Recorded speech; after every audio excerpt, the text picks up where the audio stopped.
Marcos 16, 15 ao 18. E disse-lhes: vão pelo mundo todo e preguem o evangelho a todas as pessoas. Quem crer e for batizado será salvo, mas quem não crer será condenado. Estes sinais acompanharão os que crerem. Em meu nome expulsarão demônios, falarão novas línguas, pegarão em serpentes, e se beberem algum veneno mortal, não lhes fará mal nenhum. Imporão as mãos sobre os doentes, e estes ficarão curados. Amém? Você leu esse texto comigo. Eu gostaria de fazer duas perguntas para você antes de a gente começar. Primeiro, qual é a nossa missão? O texto diz que a nossa missão, Deus nos confiou: ide por todo mundo e a toda criatura. Isso inclui a criatura que está do teu lado também. Olha para a criatura que está do teu lado. Fala assim, criatura bonita de Deus. Ó. Benção, irmão, benção. Toda criatura. Se a nossa missão é pregar o evangelho, eu gostaria de fazer a segunda pergunta, que a resposta está neste texto. O que eu preciso fazer para ser salvo? Mais uma coisa ainda. Crer e ser batizado. Uma vez perguntaram para Jesus: Jesus, o que eu posso fazer, o que eu preciso fazer para entrar no teu reino? O que Jesus respondeu? Nasça de novo. Crer e seja batizado. Ser batizado é nascer de novo. Aquele dia que você passou pelas águas, você fez uma escolha. Você fez uma escolha, fez ela publicamente, e o seu pastor foi lá e te batizou. Foi lindo aquele dia, não foi? Então, assim, eu não podia, provavelmente não estava lá, mas deve ter sido lindo. E crer significa, até que Cristo venha, eu tenho a minha convicção nele. Agora eu vou te fazer outra pergunta. Você pode deixar de ser batizado? Não. Agora a pergunta do outro lado. Pode-se deixar de crer? Pode-se deixar de crer. Eu posso parar de acreditar em alguma coisa. Quem já se decepcionou aqui na vida? Você acreditava em uma coisa e foi decepcionado, você parou de acreditar naquela coisa. Ou continua acreditando ainda, né? Tudo bem, mas você se decepcionou e falou assim: eu não acredito mais nisso, eu não acredito mais nessa situação, eu não acredito mais nessa pessoa. Mas você deixou de crer, você deixou de acreditar. Você chega e a gente conversa, né? A gente tem amigos, pode ser que você tenha amigos ou familiares, ou então algum conhecido que tenha um seguinte rótulo nele, né? Que sinal de rótulo, que é esse que é o chato, mas tem o seguinte rótulo nele: desviado. Quem tem amigo assim, parente assim, tem um rótulo nele assim: desviado. Todo mundo assim, é um desviado. Não? Tudo bem, ótimo, somos 5 aqui. É o que? É o cara que estava crendo, em algum momento da vida dele, ele parou de crer. Parou de crer. Por que então? Porque você pode deixar de crer em alguma coisa. Nosso batismo é a nossa escolha, é o que a gente faz. E uma coisa que você tem que fazer: você que se batizou, honre a sua escolha. Sabe por quê? Porque quem não se batiza, quem não vem na igreja, quem dá as costas para Jesus, honra essa escolha. Porque vocês têm amigos que você chega e fala assim: cara, vamos para a igreja. E ele fala assim: de jeito nenhum eu vou para a igreja. Decidido não ir para a igreja. O que essa pessoa fez? Está fazendo? Honrando a escolha dela. A decisão dela. O mundo toma uma decisão e ele vai até as últimas consequências com ela. Nós devemos fazer a mesma coisa. Tomamos uma decisão em Cristo, vamos até as últimas consequências com ela. Amém? Amém? Custe o que custar. Então nós temos que chegar, as nossas decisões em Cristo têm que ser protegidas, custe o que custar. Amém. Você decidiu não se contaminar com o mundo. Amém? Amém. Você cantou aqui, né? Eu vou construir a minha vida em Deus. Amém. O mundo chega e fala que vai construir a vida dele nos prazeres do mundo. E honra essa decisão. E vai até as últimas consequências, vai até as últimas sensações, até o último prazer, até, sei lá, até acabar o dinheiro da carteira. Ele vai ali até o final. Nós devemos fazer a mesma coisa. A nossa escolha por Cristo deve ser feita e protegida e honrada, custe o que custar, até as últimas consequências. Amém? E por outro lado, crer é uma confirmação cotidiana.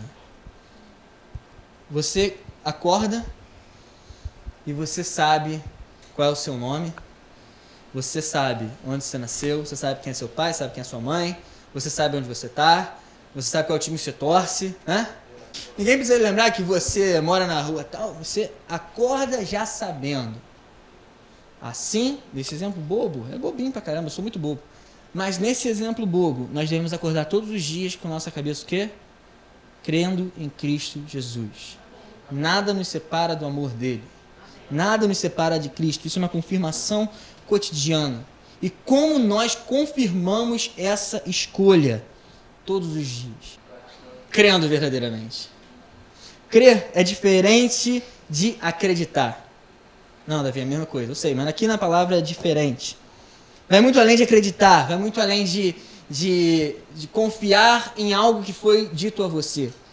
Crer é viver, é sentir, é vibrar por alguma afirmação que está no teu coração. Crer implica em sentir, crer implica em acreditar fielmente, crer implica levar até as últimas consequências. Crer significa vibrar por algo. Amém? Crer é diferente. É acreditar que o Evangelho salva. Quem crê que o Evangelho salva? Amém. Muitas pessoas acreditam que o Evangelho salva. Mas crer que o Evangelho salva é para poucos. Mas eu acredito que o Evangelho não só salva, como ele me salva. Amém. Porque eu não acredito que uma vez salvo, sempre salvo. Eu acredito que a minha salvação é diária. Eu estou aqui salvo hoje. Salvo, estou salvo. Amanhã, se eu decidir virar as costas, não estou mais salvo. O Evangelho, ele salva aquele que está lá fora e ele salva aquele que está aqui dentro. O Evangelho salva quem está aqui dentro também. Por isso que eu estou querendo falar para você com meu coração aberto. Com meu coração aberto. Porque se for para salvar o cara que está perdido, eu sou o primeiro da fila. Porque sem Jesus eu estou perdido. Amém. Então, se o Evangelho precisar alcançar alguém, em primeiro lugar, aqui essa noite precisa me alcançar. Precisa me alcançar. Porque eu estou aqui pregando, beleza, eu estou aqui na igreja, beleza, eu estou aqui amanhã na igreja tocando e tal. Beleza, mas eu preciso do Evangelho que me mantenha salvo. Porque não é assim, alguém chega para você e fala, aí, Rômulo, quer aceitar Jesus? E o diabo fica ali tentando roubar a vida do Rômulo. E Rômulo fala assim, eu aceito Jesus. Aí o diabo fala assim, ah, que droga, esse aí já aceitou, vou procurar outro. Faz isso? Não faz isso. Ô, Raquel, você aceita Jesus? Aceito. Ah, que droga, tem um monte de coisa para fazer para atrapalhar a Raquel. Agora deixa, agora você já está salva já. Não. A partir do momento que você aceita Jesus, é o momento que o diabo vai vir mais pesado contra você. Mas no momento que você aceita Jesus, você se fortalece muito mais para enfrentar o diabo. Amém? Amém? Mas eu vou dizer para você, eu preciso ser salvo. Todos os dias da minha vida. Abre comigo lá, Marcos 16, capítulo 9. Diz assim, quando Jesus ressuscitou, na madrugada do primeiro dia da semana, apareceu primeiramente a Maria Madalena, de quem havia expulsado 7 demônios. Ela foi e contou aos que com ele tinham estado. Eles estavam lamentando e chorando. Quando ouviram que Jesus estava vivo e fora visto por ela, não creram. Depois, Jesus apareceu noutra forma a 2 deles, estando eles a caminho do campo. Eles voltaram e relataram isso aos outros, mas também nestes eles não creram. Mais tarde, Jesus apareceu aos 11, enquanto eles comiam, censurou-lhes a incredulidade e a dureza do coração, porque não acreditaram no que tinham visto depois de ressurreto. Primeira coisa, mesmo presenciando, porque na caminhada de Jesus, várias vezes Jesus chegava e falava assim, olha só, eu vou ser levado aos céus, mas eu vou voltar. Eu sou o Filho de Deus, Eu vim ao mundo para trazer salvação. Imagina só, a turnê de Jesus. Tinha um monte de discípulos acompanhando. Acordava junto, tomava café junto, almoçava junto, tomava lanche junto, jantava junto, fazia tudo junto, lia a Bíblia junto, jogava bola junto, o tempo todo junto. Eles viam, Jesus chegava e curava um enfermo. Todo mundo via. Mesmo vendo, mesmo presenciando, na hora H eles não acreditaram. E depois em Emaús, discípulo de Jesus, não percebeu quem Jesus era. Pela voz, eles não reconheceram que era Jesus. Pelas palavras, eles não reconheceram que era Jesus. Pelo jeito de andar, eles não reconheceram quem era Jesus. Na hora de cortar o pão, lógico, né? Tipo assim, também tá na cara deles, né? Eles só faltava assim, esse cara não é estranho. Corta o pão engraçado, igual uma... Poxa, não lembro de quem ele corta o pão igual, mas corta o pão igual, rapaz. Mas olha só, viram, mas não creram, ouviram, mas não creram, e eram discípulos e não creram. Então não é o que você vê, não é o que você ouve, e nem quem você é. Ninguém acreditou. Não adianta você falar, não adianta você ouvir, e não adianta ser quem você é. Você precisa acreditar. E Jesus chegou e repreendeu, censurou, chegou assim, ó, dá um basta nesse espírito de incredulidade de vocês. Vocês estão comigo, vocês andam para lá e para cá comigo, todo mundo sabe que vocês estão comigo, e vocês não creem? Imagina só a bronca de Jesus naquela hora. A semana toda foi falado sobre projetos de Deus. Você que veio no projeto, você que veio na igreja, você aprendeu que projeto de Deus requer 3 coisas. Primeiro, viu como você aprendeu? Primeiro, fazer a vontade de Deus. Para projetar qualquer coisa, tem que fazer o quê? A vontade de Deus. Segundo, fazer bem ao próximo. Se teu projeto não faz bem ao próximo, esquece. E terceiro, evangelizar. Tudo que você faz na igreja significa que você está evangelizando. E eu me fiz uma pergunta. Quantas vezes você foi evangelizado depois que você aceitou Jesus?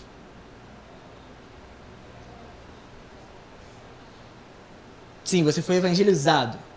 Tipo assim, vamos fazer evangelismo. O que a gente pensa que a gente vai fazer? A gente vai pegar um papelzinho, né? Violãozinho. A gente vai na praça, a gente vai entregar. E se alguém quiser aceitar Jesus, a gente vai orar por a pessoa e ela vai ser salva. Isso é evangelismo. Né? Vamos colocar por enquanto que isso é evangelismo. Quantas vezes você foi evangelizado depois que você aceitou Jesus? Nenhuma. Certo? Ou eu estou errado? Você aceitou Jesus. Ou você chegou na igreja e aceitou Jesus, por livre e espontânea vontade, ou foi por alguém, por livre e espontânea pressão. E por livre e espontânea torcida. Né? Que todo mundo diz, aceita Jesus, aceita Jesus, aceita Jesus. Você, beleza, vou aceitar Jesus. Mas depois disso, quantas vezes você foi evangelizado? Quantas vezes alguém chegou para você e falou assim, aceita Jesus, cara? Nenhuma, não é? E o que é o evangelismo? Você anunciar o evangelho. Você anunciar as boas novas. O evangelismo ele pode ser falado, assim, diretamente, ou então você pode chegar, fazer um café da manhã, né? E levar para alguém. Você pode tocar uma música, você pode abraçar uma pessoa, você pode estar evangelizando. Então, olha só, o evangelismo é você propagar a cultura do... Calma lá. Quem conhece o capitalismo? Quem convive não, quem segue não. Mas... Você conhece o capitalismo? O capitalismo, ele é você seguir a cultura do... Tá no começo da palavra. Oh, boa. E o evangelismo? Cultura do evangelho. Você pode falar que você não foi evangelizado nenhuma vez depois que você aceitou Jesus. Mas eu vou te falar. Se o evangelho me mantém salvo, eu preciso ser evangelizado todos os dias. Eu entro na igreja... Eu estou sendo evangelizado. Quem entrou na igreja hoje? Se você está aqui, tu entrou. Você está sendo evangelizado. Você ouviu uma música, você ouviu um louvor. Você está sendo evangelizado. A palavra de Deus está chegando a você. E ela chega para você pura, ela chega para você poderosa. E o que acontece é que você ou bloqueia ou você recebe. Você está aí aceitando, você está aqui louvando a Deus, você está aqui participando junto. Mas todas as vezes que eu venho na igreja é para ser evangelizado. Eu preciso ter o evangelho o tempo todo sendo pregado para mim. Eu preciso ter o evangelho o tempo todo sendo propagado. Eu preciso viver o evangelho todos os dias da minha vida. Você concorda comigo ou eu sou só mais um maluco agora? Não sou maluco não. Eu preciso ser evangelizado todos os dias da minha vida, porque eu preciso da cultura do evangelho todos os dias. Vamos falar. Qual é a cultura do evangelho? Você fala assim, evangelho. Jesus passando aqui pela terra. O que aconteceu? Qual é a cultura do evangelho? O que significa a cultura do evangelho? Significa salvação, paz, cura, milagres, restauração, mais o que? Libertação, mais o que? Transformação. Agora vem doação, agora joga. De tudo isso que a gente falou, milagres, transformação, cura, tal. Depois que você aceitou Jesus, você não precisou de nada disso? Você, cara, depois que eu aceitei Jesus, que eu preciso mais ainda disso. Ou seja, depois que eu aceito Jesus, eu preciso do evangelho cada vez mais na minha vida. Então eu preciso ser evangelizado todos os dias, eu preciso me evangelizar todos os dias. Como é se evangelizar? Estou dando uma de coach aqui não, tá bom? Mas se evangelizar é você buscar a palavra de Deus. Você não sair da igreja, você permanecer, você orar todos os dias, você buscar ter um relacionamento sincero com o teu irmão da igreja que está do seu lado. Você buscar adorar a Deus em unidade, você buscar adorar a Deus sozinho. Isso é necessário porque o evangelho precisa estar vivo em mim. É como uma planta, se você parar de regar, o que acontece? Mas pelo contrário, se você continuar regando, o que vai acontecer? Vai crescer. O evangelho precisa ser diário na minha vida. Preciso ser evangelizado todos os dias da minha vida. Por isso que eu coloquei lá, né? Não sei se você percebeu, mas o título, né, do culto de hoje é qual? Evangelize-se.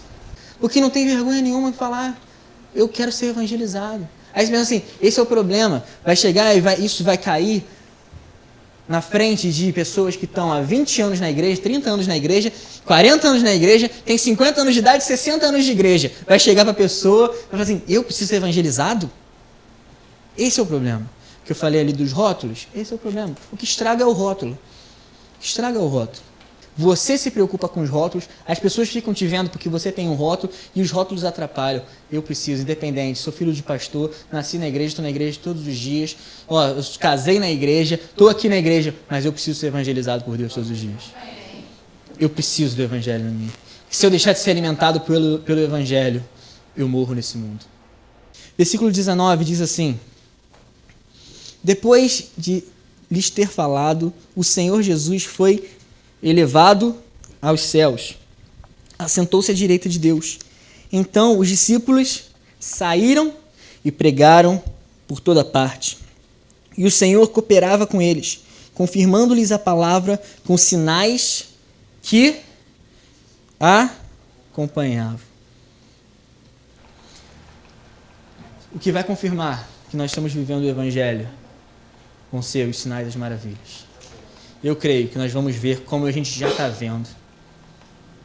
O problema é que a gente não abre nossos olhos espirituais para isso, mas a gente vê sinais e maravilhas já acontecendo. Amém. Quem quer o evangelho vivo na sua vida? Eu quero. Eu quero. Eu quero para vocês, jovens, adolescentes que vieram aqui, todos vocês que vieram aqui hoje, eu quero que vocês vivam o evangelho real. O evangelho que não é mascarado aí fora. O evangelho que não tem aquele rótulozinho bonitinho, aquela embalagem bonita que todo mundo está comprando porque é bonito, mas por dentro é podre. Esses dias eu lavei o carro. Parei o carro aqui na frente. Aí a Jéssica falou assim, lavou o carro? Eu falei assim, é sepulcro caiado. Até sabe, né? Bonito por fora. Por dentro, meu irmão, tá podre, tá sujo ainda. Não lavei por dentro, só lavei por fora. O evangelho real não tem espaço para sepulcro caiado. Não tem. Quando você experimenta o real evangelho, não tem como você querer, sabe? Você experimenta o real evangelho, não tem como você querer aparecer, querer se colocar em primeiro lugar de Deus, se colocar acima das pessoas. Quando se experimenta o real evangelho, nós começamos a comprovar como Deus é bom e como a sua vontade é boa, perfeita e agradável. Mas eu quero que todos vocês experimentem o real evangelho. Porque Porque o real evangelho, ele não se manifesta somente aqui na igreja, ele se manifesta nas ruas. Ele vai se manifestar na sua escola, no seu trabalho, na sua família. O problema é que nós, né, a sociedade, está sendo anestesiada com o evangelho falso. Você chega na igreja, você sai maravilhado. Nossa, que maravilha que foi. Que culto maravilhoso. Chega em casa, você não tem força para vencer um gigante. Você não tem força para resistir uma tentação.